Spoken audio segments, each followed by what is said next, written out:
Hello friends, welcome back to Relax with Raji, உங்கள் ராஜி. ரொம்ப நாள் கழிச்சு நான் வீடியோ அப்பியரன்ஸ் கொடுக்குறேன் மறுபடியும். இன்றைக்கி என்னோடய சேனலில் நான் ஒரு ஸ்பெஷலாக ஒரு ஐட்டம் தான் பண்ண போகிறேன். இருக்கிறதுலையே ரொம்ப சிம்பிளான ஈஸியான ரெசிபி தான்.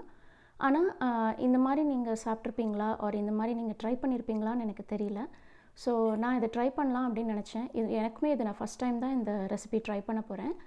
ஸோ உங்களோட சேர்ந்து அதை பண்ணி பார்க்கலாமே அப்படின்ட்டு தான்.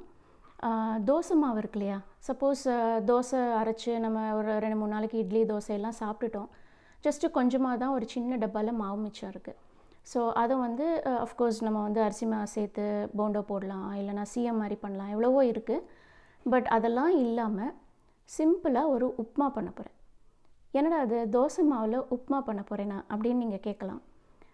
எல்லாமே பண்ணுறாங்க. ஸோ இது நம்ம ட்ரை பண்ணால் என்ன. ஸோ நான் இதுக்கு என்னெல்லாம் எடுத்து வச்சுருக்கேன், இந்த இன்க்ரீடியன்ட்ஸ் என்னெல்லாம் வச்சுருக்கேன்னு பார்ப்போம். அதுக்கப்புறம் வீடியோ பார்ப்போம். சரியா, வாங்க வீடியோக்குள்ள போகலாம்.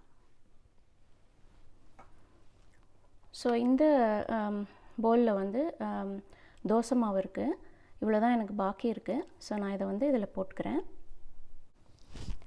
ஸோ இப்போ இந்த மாவோட மோர் இருக்கு இல்லையா, இதை வந்து நம்ம கரைச்சிக்கலாம். அந்த மாதிரி இதோட தண்ணியாக கூட கரைச்சிக்கலாம்.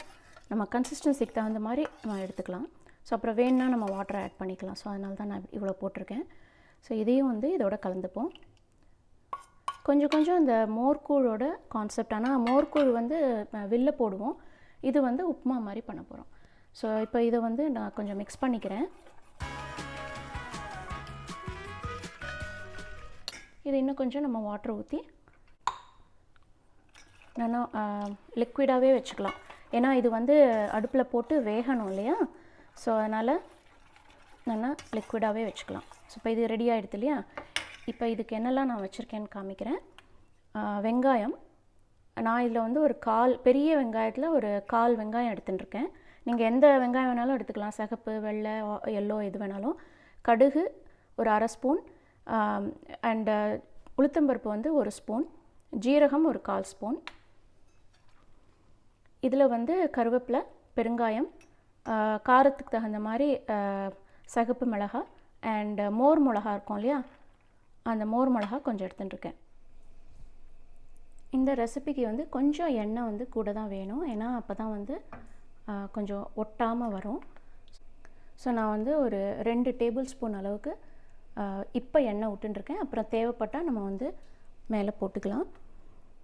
இதில் வந்து கடுகு, உளுத்தம்பருப்பு, ஜீரகம் எடுத்து வச்சோம் இல்லையா, ஸோ அதை வந்து நம்ம ஃபஸ்ட்டு போட்டுக்க போகிறோம்.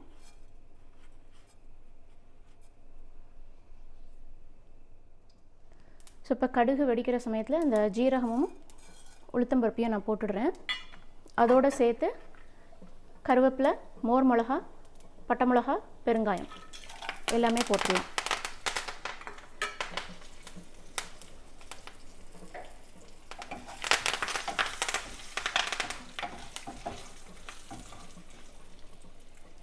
இந்த மோர் மிளகா வந்து இதுலேயே நல்லா வறுபட்டுடும்.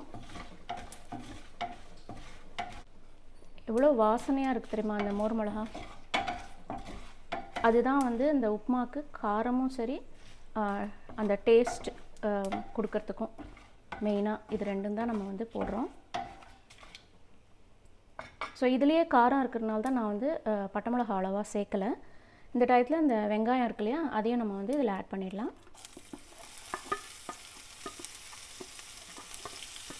வெங்காயம் பிடிக்காதவங்க வெங்காயம் சேர்க்கணுன்னு அவசியம் இல்லை, அது இல்லாமல் கூட பண்ணலாம். பட் வெங்காயம் போட்டு பண்ணினோன்னாக்க கொஞ்சம் அது உதிராக வரும், இல்லைன்னா போய் ஒட்டிக்க சேர்ந்துடும். அதுக்காக தான் வெங்காயம் போட்டு பண்ணுறது. நான் என்னோடய யூஷுவல் குக்கிங்கில் பண்ணுற மாதிரி வெங்காயம் வதங்கும் போது ஜஸ்ட் ஒரு சிட்டிகை உப்பு போட்டுப்பேன்.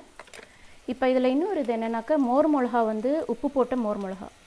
ஸோ நம்ம உப்பு வந்து பார்த்து சேர்த்துக்கணும். அது மாதிரி அந்த இட்லி மாவு அரைக்கும் போதும் நம்ம வந்து அரைச்சிட்டு அதில் சால்ட் போடுறோம் இல்லையா. ஸோ அதனால் ரொம்ப சால்ட் சேர்த்துறாமல் கொஞ்சம் பார்த்து சேர்த்துக்கோங்க. தோசை மாவும் மோரும் கரைச்சி வச்சுருக்கோம் இல்லையா, அதில் வந்து நான் ஒரு 1/4 ஸ்பூன் உப்பு போட்டு கலந்துட்டேன். ஏன்னா இதில் போட்டு கலக்க வேண்டாம்னு அதிலே போட்டு கலந்துட்டேன். ரொம்ப போடல, ஏன்னா நான் சொன்ன மாதிரி மோர் மிளகாலையும் சரி மாவுலேயும் சரி உப்பு இருக்குது. ஸோ அதனால் கம்மியாக தான் போட்டிருக்கேன். ஆனால் நான் அதை ஊற்றும் போது ரெக்கார்ட் பண்ணுறது வந்து சரியாக பட்டன் அமுக்கலை, ஸோ ரெக்கார்ட் ஆகலை. ஆனால் all I did was mix பண்ணி நான் சின்ன அடுப்பை வந்து கொஞ்சம் லோ ஃப்ளேமில் வச்சுட்டு அதுக்கப்புறம் ஊற்றிருக்கேன். ஸோ தட் அது நல்லா கலந்துட்டு அதுக்கப்புறமா வேக ஆரம்பிக்கும், இல்லைனா உடனே அது கட்டி தட்ட ஆரம்பிச்சிடும் அப்படின்ட்டு. ஸோ இப்போ வந்து நம்ம வந்து ஃப்ளேமை வந்து கொஞ்சம் இன்க்ரீஸ் பண்ணிக்கலாம். இதுவும் கொஞ்சம் கொஞ்சமாக வந்து கொதிக்க ஆரம்பிக்கும். இப்போ பாருங்கள், கொஞ்சம் கொஞ்சமாக அந்த கெட்டியாகுது இல்லையா? இந்த டயத்தில் அதை கொஞ்சம் விடாமல் கலரணுன்னாக்க அப்படியே மொத்தையாக கெட்டியாகாமல் நல்லா உதிராக இருக்கும். இது வந்து நம்ம ஊற்றும் போதே வந்து அடுப்பு பெருசாக இருந்ததுன்னா கடன்னு அப்படியே கொதித்து கட்டி தட்டிடும். அந்த மாதிரி ஆக வேண்டாம் அப்படின்றதுக்காக தான் பொறுமையாக சின்னது பண்ணிவிட்டு அதுக்கப்புறம் இதை ஊற்றி கொஞ்சம் பெருசு பண்ணி மெதுவாக கலரி விட்டுட்டே இருக்கணும்.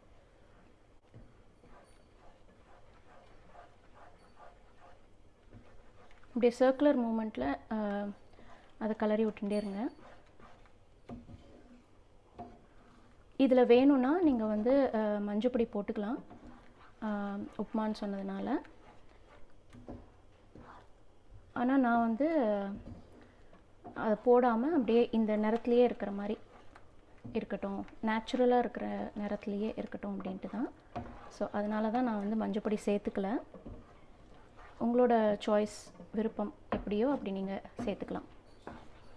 இப்போ அது கெட்டி ஆகிட்டுருக்கு இல்லையா? ஸோ இந்த டயத்தில் வந்து கொஞ்சம் சின்னது பண்ணிப்போம். தேவைப்பட்டதுன்னா we will add a little bit of oil here. But நான் வந்து இப்போ ஆட் பண்ண மாட்டேன், ஏன்னா அந்த ஆயிலும் சேர்ந்து படப்படன்னு தெரிக்கும். ஸோ கொஞ்சம் கெட்டியான அப்புறமா ஆயில் சேர்த்துட்டோன்னா கொஞ்சம் உதிராக வரும்.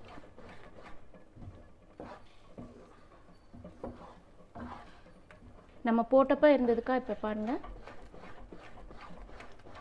கெட்டி ஆகிட்டுருக்கு இல்லையா? ஸோ நானும் இதை ஃபர்ஸ்ட் டைம் தாங்க ட்ரை பண்ணுறேன். ஓ, கேட்குறதா? வெளியில் வந்து இடியும் மின்னலுமா மழையுமா இருக்குது. அதுதான் உங்களுக்கு இந்த எக்ஸாஸ்ட் ஃபேன் ஏரியாவிலேருந்து கேட்குறது.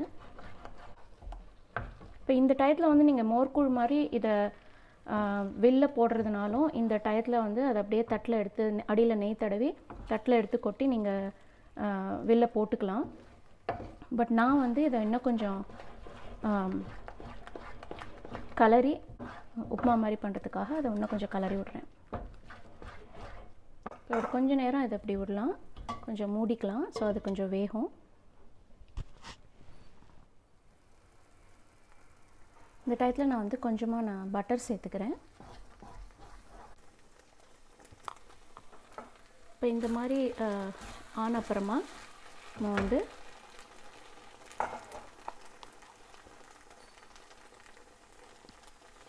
கொஞ்சமாக அரிசி மாவு, நான் வந்து 1.5 ஸ்பூன் அளவுக்கு அரிசி மாவு போட்டிருக்கேன்.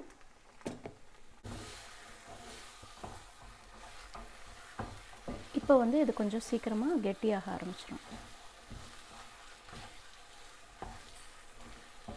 கொஞ்சம் நேரம் கெட்டியான அப்புறமா நம்ம கொஞ்சம் ஹையில் வச்சு கலரணுன்னாக்க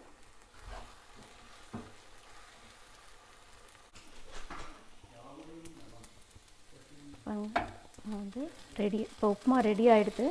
ஸோ இப்போ இதில் வந்து கொத்தமல்லியை போட்டு இறக்கிட வேண்டியதுதான். நல்லா அரிசி உப்புமா மாதிரி மொறுன்னு இருக்கும். அவ்வளோதான், நம்மளோட உப்புமா, அதாவது தோசை மாவு உப்புமா ரெடி.